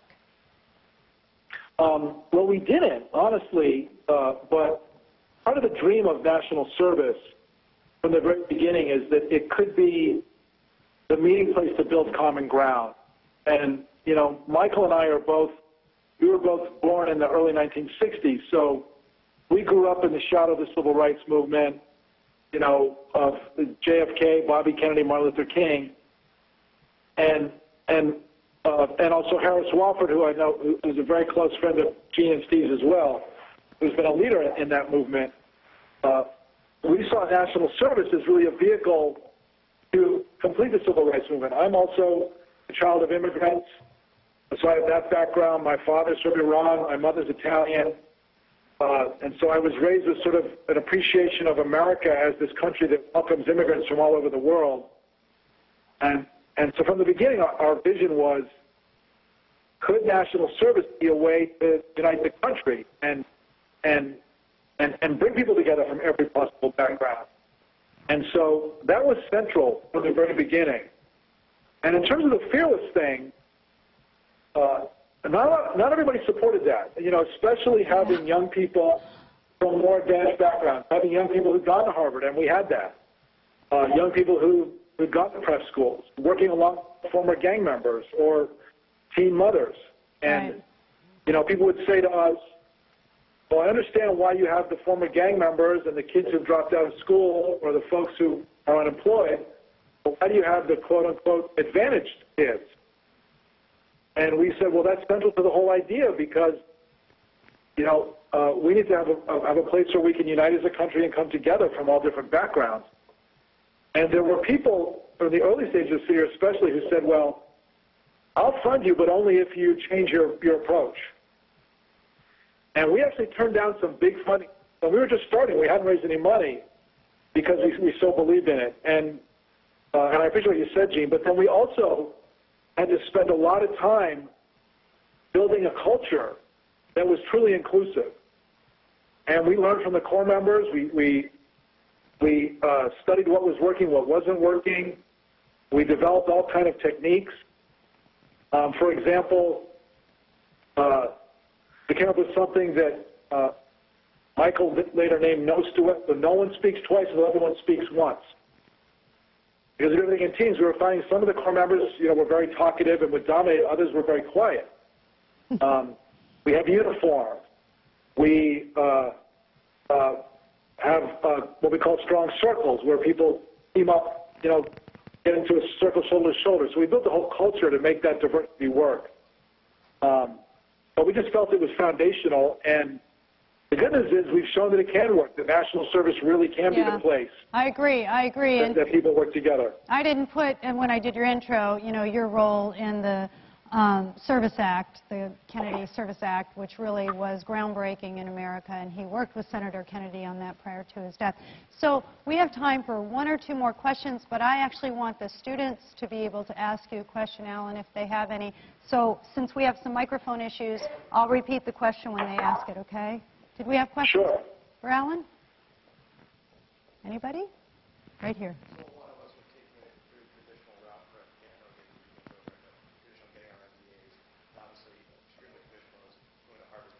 Right. how do you take the plunge and not go down that traditional path? You mean if you're a young person? Yeah, and how do you get into the position of, let's say with us, they're really not necessarily talking to that. Yeah. Alan, could you hear that, or do you want me to repeat it for you? I couldn't. I couldn't repeat it. That'd be great. Okay. So essentially, you know, what the MBA class we have in front of us, they're mostly the evening students. They mostly all work full-time, but they're clearly on, you know, a major track, right? They're here at Georgetown in the MBA program. Kind of, you know, almost like the expected track. You obviously went through that track at Harvard. I think the question is, you know, what do you say to encourage people not to just go with that sort of expected, check the mark? I mean, obviously it's only available to some, but what would you say to them? How do you make a decision to maybe not follow that path and do something different? Is that a fair way to, okay, I think that's a question. The thing I would say is you have to listen to your inner voice. It's hard, and, you know, especially when so many peers are taking the more conventional route. But I can tell you, again, the time to do it is when you're young. And if you do pursue your dreams, people will help you, and it is incredibly fulfilling because you're doing something you really, really want to do. And even if you don't fully succeed, you're going to learn a lot. And if you've got an MBA from Georgetown, you're going to land on your feet. I mean, I was lucky. I went to Harvard. I knew if it didn't work, I could always get a job in the law firm. You know, we're lucky to have that kind of advantage. It's true. Yeah, it's so kind of like a little bit of a hedge your bet. Pursue your dream. Yeah, I agree. I agree. Okay, well, Alan, we're sorry that the technology didn't work to enable us to see you face-to-face and for you to see these great students that are in front of us, but we really, really are grateful for your time today. So we're going to let you run, and we appreciate the wisdom you've shared with us. Thank you. Thank you, and good luck to all of you. So you guys, that's Alan, and if you ever have the chance, like if he's in town or whatever, he's in Boston, but he's in D.C. a lot. He was hoping to be in D.C. a lot more when he ran for Senate. Didn't work out. But honestly, he is truly one of the most inspirational people, at least I've had the chance to meet. Okay, let me advance here, and yeah. I think at this point, what I'd love to do, we're going to break off and go to round tables. But I want to just kind of clear any remaining questions, issues, kind of before I close. And hey, Steve, will you raise your hand back there? Thank you. That's my husband, Steve, back there, you guys. Hi, Steve.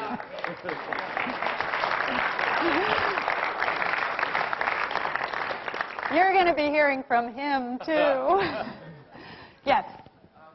We've been talking a lot about the company level and the project level, but can you talk about what you might be seeing at the sort of industry level that might coordinate the failures? I mean, again, I'm coming from a nonprofit background, but you know, the idea of failure making it matter, that implies that maybe some of our nonprofits shouldn't be around anymore. That's right.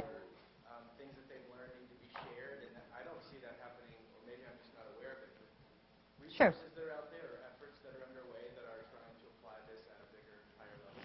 So in philanthropy, there's an honest movement toward this because philanthropy has been really good at calling on nonprofits, you know, to collaborate, but without meaning to.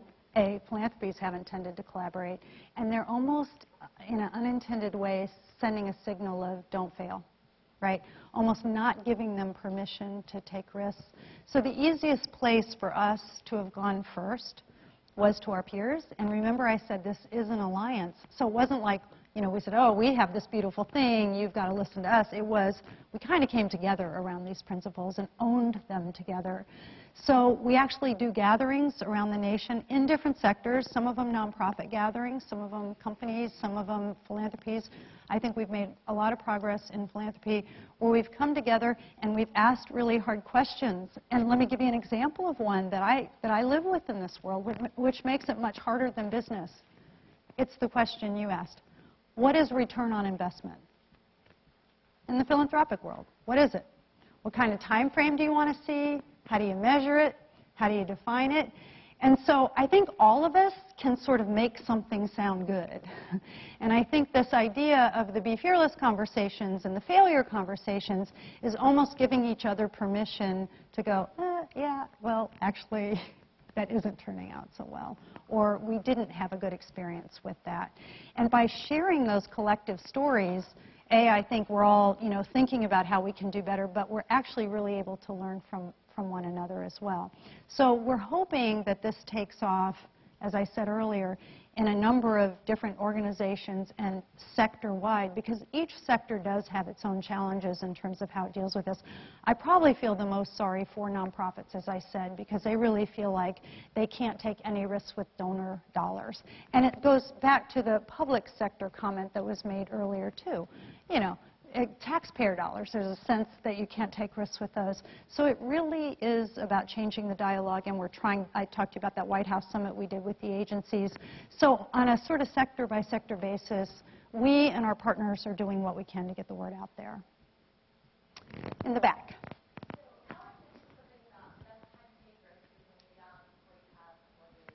Yeah.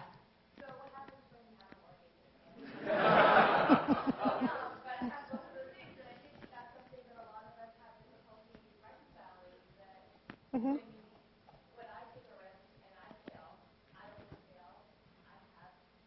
Yeah. Yeah. So I think that everybody can take different risks at different points in their sort of journey in life, if you will. And, I think you have to decide if you were putting it all on the line, someone might call that reckless, okay? But if you were willing to do that, are you then willing to live with, basically the blowback of that? And it's probably not just you. If you've got a mortgage and a family, it's probably more of a family decision. So we talk about it in broad principles, but it really does, as you can see from this conversation we've had today, it sort of involves a lot of thinking that sometimes is unique to the situation at hand. But I think we could agree on the universal truth, when you have nothing to lose, go for it, right? And so for someone like me, it's really hard to be fearless because I feel like I have so much to lose. But I don't want to live that life. Like, that is just not going to be my life, okay? And I know that you might look at me and say, well, it's easier for you to say because, you've got to, but I don't have it all figured out. And actually, you probably have heard, do you ever watch like VH1 or whatever, all those rock stars who had, whatever, and they lost it all. I mean, you can actually do really stupid things no matter where you are in life. You can lose it all. The main thing is you don't want to lose your reputation, right? Because that's the thing you're going to have to keep constant through all of this. But I just say to you, I think it has to be case by case. And again, the reason we thought the roundtables might be helpful is if you can kind of throw out some challenges, they can be organizationally or personal when we talk about this stuff. Think about some things that really call into play the questions that have popped up today. Because I was really honest when I said, look, we're putting this stuff out there, but it's kind of open source. Like, it's not finished yet, and it may never get finished. And we want stories and good thinking and ideas, and we'll probably learn some stuff from you guys today as you hash this out. Other questions? Yes? A lot of us have probably spent a good portion of our careers at this point in organizations that are relatively risk-averse Uh-huh. because of the climate that Yeah.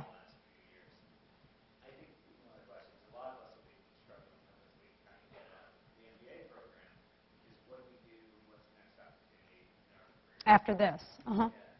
Is there things that, from your perspective, need to be essential in an organization that we should really look for that will enable people to take these steps to be able to be fearless? Are there kinds of those underlying values that need to exist? Yeah. Otherwise, it's really never going to work. Yeah, so I'll flip it for a minute, and then I'll come back to the organizational question.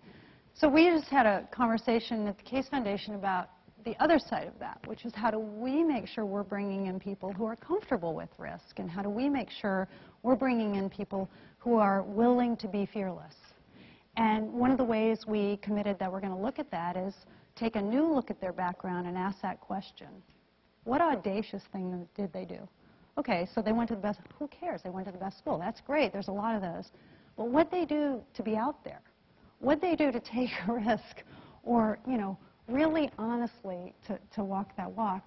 So what I might suggest to you is, as you look at organizations, first of all, not everyone in here is going to be comfortable with what we've talked about today, and that's okay, because the world needs all kinds of people, right? But depending on where you are on that spectrum, think about what you need to know about the organization you're going into. Think about, you know, what kind of risk you want to see, and even in the interview process, in the same way we're going to ask those things in an interview process, you're interviewing too when you're going to organizations. Think about some key questions. How risk tolerant is this environment? I'm a creative person. How out of the box can I be in my role, right? I mean, it's so funny because Silicon Valley, we all understand what's so great about that. It's because, you know, they've just unleashed people. They simply unleash people, and particularly the technology innovative companies. But, you know, the East Coast doesn't necessarily operate like that yet, although it's changing. But these are some of the things you could say. How free am I to work outside of this job description? What is your policy around when I work and how I work? You know, what is your thinking around collaboration? What happens if I try something? Because I'll bring it to you and talk to you about it. Is there a willingness potentially for me to try something that might not work? I mean, it's funny just how, like, and it's actually true of the human race. Like, and we've talked about this, right, Doug?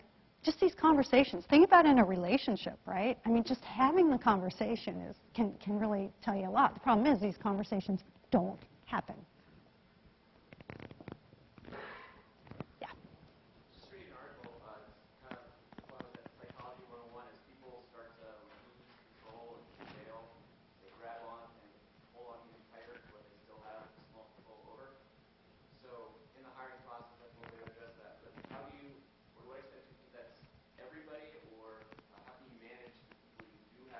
Right. Right. Right. Well, I talked about our business planning process. I'll throw this out as one idea. It may work for you, it may not. It may work for your organization, it may not. That at the Case Foundation, our business planning process has green, yellow, red as we do assessments of what we've done, okay, when we look back on the year. The greens are no-brainers, right? They're wins, like, yeah, we're going to do this again. Yeah, we're all about this. This one's going great, okay? Assuming that we have the right metrics to be judging by or whatever. The yellows are, like, there's some good stuff. We're not so sure about this one, but we're going to bet again. The reds are the stinkers that I said we want to see. And so we made a commitment to have a certain number of reds. And so, you know, one way that you could begin, you know, to think about this is kind of with that framework. And you can do whatever works for you. It might not be green, yellow, and red. But that thinking worked for us because it forced us into a situation where we were acknowledging up front that some things are going to fail and that's okay, but obviously wanting to heavy up on the greens and the yellows. Does that help? Okay. And then how are we doing on time? Are we okay? Yeah, please do, Michael. Sorry. So the other element of that measurement that we came to was measuring impact and inputs. So a lot of us were uncomfortable with the idea of reds because, like, we did everything we could. We tried. We had these 5 events. We invested the money. We did everything we said we were going to do. And so you get a gold star for that. You know, you can get a green in that we or our partners tried everything. But then having to be honest about the actual impact of the dollars. And I think that's what's really pushed our program evaluation as we look at repeating or starting something new. Yeah, and there was a multi-year AIDS trial that just literally they released this morning that they're calling a failure. And I don't remember the numbers, but it was several thousand, and it was aimed at women to try to protect them from HIV. And it required the women to do certain things, and it was a well-organized study. It was well-planned. They trained. They, you know, distributed. So the input side was all there. But then the women ultimately didn't do what they needed to do to protect themselves. And so it was a failed trial because they didn't really have sort of the right participation or the right, you know, kind of participation to determine if it was effective or not. So in that, you might say the inputs was a gold star, but it was a red. It was a total fail because they just didn't get the outcomes that they were looking for. And there is really a big difference. And if you're, you know, on the team being assessed, you want to feel like you get some credit for the input side. You might have done everything you could or should have done right. but somehow that outcome wasn't there. Or maybe it didn't. Maybe, maybe there were things you should have obviously done and you didn't. Well, then you're not going to be agreeing on your input, are you? So that's how that works. All right, I think we have time for one more question, and then I want to wrap and we'll go to roundtables. Really? All right, please do. I'm all the Thanks. way up front. Yay. In terms of reaching beyond your bubble, that's very easily said, but oftentimes when you reach truly past your bubble, you face rejection on the other side because they're like, I don't want to talk to you. You're the evil other side. Yeah. Because that's, to me, really the bubble. What are some of the things you can share on that as to how to overcome either fear, rejection, or anger, depending on who the other side of the bubble is?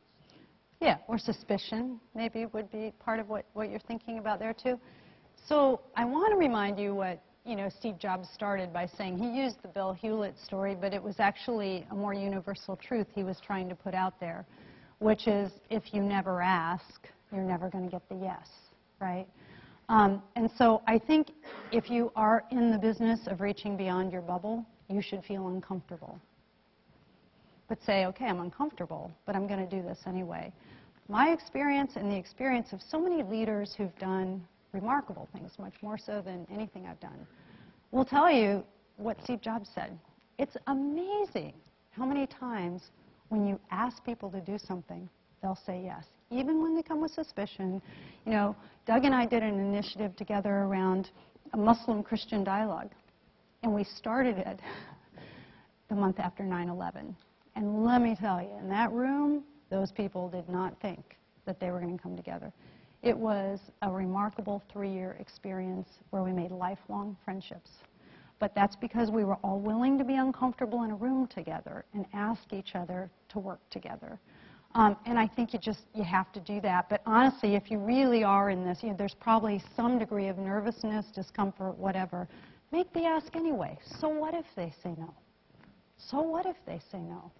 And, I can't underscore how many times we've heard great stories of somebody simply making the ask. And that's what you got to do. Okay, one more and then we'll wrap. So you're saying all these successful people get a lot of help along the way. It's kind of hard, though, to say the opposite, where you have unsuccessful people, people who have failed and weren't able and did reach out, and people said no. Mm-hmm. So I guess it's kind of hard for me to see where, yes, sure, Steve Jobs got help from Packard. He was 12. Right, he was 12, but what about the other kid who reached out and Sure. just told no? Yeah, there might be those stories out there. I am. I am emphasizing the success stories. I am boldly emphasizing the success stories because I think every human being wants to achieve, right? And where you achieve to or how you achieve is going to be different for every single person. But we can learn a lot from people who figured it out. And there are no perfect people. So anyone I talked about today, I'm sure if they were standing here, they would say, I'm not all those great things she said I am. But the point is, we can learn from people who've kind of figured it out a little bit, and let's do that together. And what they're saying is, they did have failures along the way, and let's not be stopped by that. So in that role where I chaired the President's Council on Service and Civic Participation, we were really trying to grow volunteerism and service in America. That was really sort of the big idea. The number one reason people volunteer? Because they're asked. And when I first heard that, I was like, oh, that's so, of course. And then I thought about it, and it's like, it was actually a really powerful statement. The reason people volunteered is because somebody asked them to do something. And my view is people want to be asked to be part of a solution. And in fact, how you bring dignity to underdeveloped world is give them a role to play. Make them feel like they too are part of the solution in life. And so I do bring a bias. And yes, I'm sure there's a million stories of people who were turned down. So what? Ask again. Is that going to stop you? You know what I mean? It's hard, but if you really want to embrace and be fearless, and as I said, it's not going to be for everyone, then you just got to get back up and ask again. Okay, so I think at this time we're going to go into roundtables. I've teed it up. What I'd love for you guys to do, and hopefully you've been giving it some thought as we've been working through this stuff, is just think about a challenge. It can be a challenge that you personally have encountered, or you can, be a little bit arm's length and say, well, I'm thinking about this thing, and say, well, how could a fearless approach work to change that, vault that forward, transform that in some way? And it can be anything. We're not bringing rules to it. And I think it'd be maybe a good structure. I don't know, Doug, if you want to chime in. It might be a good structure where you just throw some out as you come together at the table, and then maybe decide on one or two where you want to bring that forward. And then I think we had 10 tables or something like that. So we're going to see, we're going to ask some of you to be bold reporters and report out from what your table learned, because I think we can all learn together on this. I need to hear what you have to say, and I think all of us need to hear kind of the thinking that goes into this. This is really the part where, we've talked a lot, but this is where the rubber hits the road. And I want to also ask you that when we go beyond the roundtables and you go out, this week, this month, this year, I hope you'll just consider what, if anything, this means in your life, in your roles, in your relationships, whether they be professional or personal, and how you might apply it. When we first decided to do the Be Fearless campaign, we started doing something in the conference room when we would discuss things we might do. And somebody would stop and go, wait, are we being fearless or fearful in making that decision? And we're pretty risk tolerant, right? We kind of like that stuff. It was amazing by just asking ourselves that question, how many times we caught ourselves getting caught up in fear and actually stopping ourselves from doing something or making a decision in one way because we really wanted to be safe and we wanted to avoid, and that's a pretty risk-tolerant organization. So I think, it's amazing when you just sort of ask yourself that question, how that might illuminate your thoughts as you think about decision-making and even your go-forward strategy. We have people online that have taken the Be Fearless Pledge on the Case Foundation site, and I invite all of you to please come on the Case Foundation site and let us know, and hopefully follow us on Twitter. It's Case Foundation. I followed many of you today as I watched your tweets. We have a Facebook page too. But be part of the dialogue if you're thinking about it and kind of trying to embrace it yourself or through your organizations, because we really need to hear from you. We have about 18,000 people so far that have taken the Be Fearless Pledge, and then we've had many, many hundreds of full organizations that have sort of embraced it. So those numbers aren't represented in the 18,000. But I hope you'll join us. And then, Michael, is there anything else we needed to do before we close? So we're going to go to Fisher, where I think you all have already been. If we can try to make this a 5-minute transition, we brought snacks to get you to dinner. Yeah. There are snacks on the table when we get there. And so we'll do about 15, 20 minutes in roundtables and then report back. So. And if you didn't get a prize and you were part of offering a question or a comment, come get a prize from us, okay? Thanks, everyone. Thank you. Thanks.